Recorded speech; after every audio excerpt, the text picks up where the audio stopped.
Сәлеметсіздер ме балалар? Бүгінгі сабаққа қош келдіңіздер. Бүгін біз сіздермен 55-ші сабақты өтетін боламыз.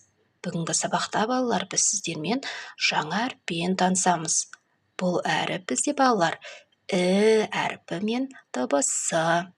Балалар, біз деген әріпті айтып көрейікші. Бұл әріпті айтқан кезде біздің өкпеден шыққан ауамыз ешқандай кедергіге ұшырамай шығады екен, Олай болса, бұл әріп бізде дауысты дыбысқа жатқызылады. Және де дауысты дыбыстарды біз осылай қызыл түспен белгілейді екенбіз, Ал дауыссыз дыбыстарды қандай түспен белгілейміз, айтыңыздаршы? Дұрыс айтасыздар.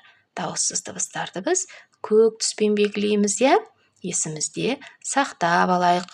Олай болса, балалар, әріпін ермек саздан жасап көріңіздер. Енді мына суретке назар аударыңыздаршы, балалар.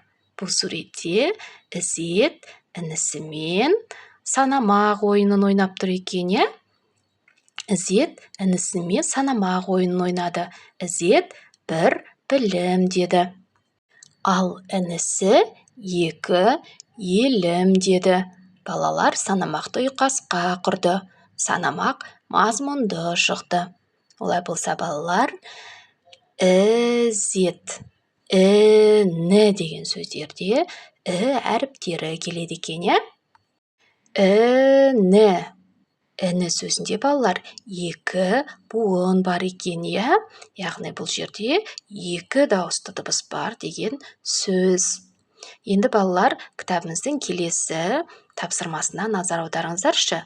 Бұл жерде бізде бірнеше сөздер берген екен, Сол сөздерді буынға бөліп оқып көрейік.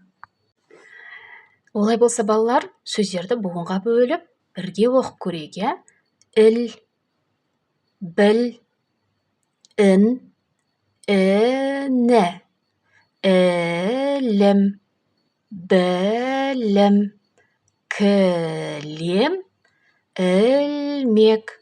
Жарайсыздар, балалар, өте керемет оқыдыңыздар. Олай болса, балалар, мына санамақ деген мәтінге назар аударыңыздар. Мен сіздерге оқып берейін, Ізет інісімен санамақ ойынын ойнады. Ізет 1 білім деді, ал інісі 2 елім деді. Балалар санамақты ұйқасқа құрды. Санамақ мазмұнды шықты. Мінекей, балалар, өте қызықты мәтін екен, Олай болса, енді, балалар, мына жұмбақты шешіп көрейікші. Бойы 1 қарыс, сақалы 2 қарыс дейді. Бұл не болды екен, балалар? Суретке назар аударыңыздаршы. Дұрыс айтасыздар. Бұл жүгері екен, Енді осы жүгері сөзін буынға бөліп оқиық, Жүгері. Жарайсыздар. Жүгері сөзінде, балалар, 3 дауысты дыбыс бар екен, Және де 3 дауыссыз дыбыс бар екен. Бұны қайдан білдіңіздер, балалар?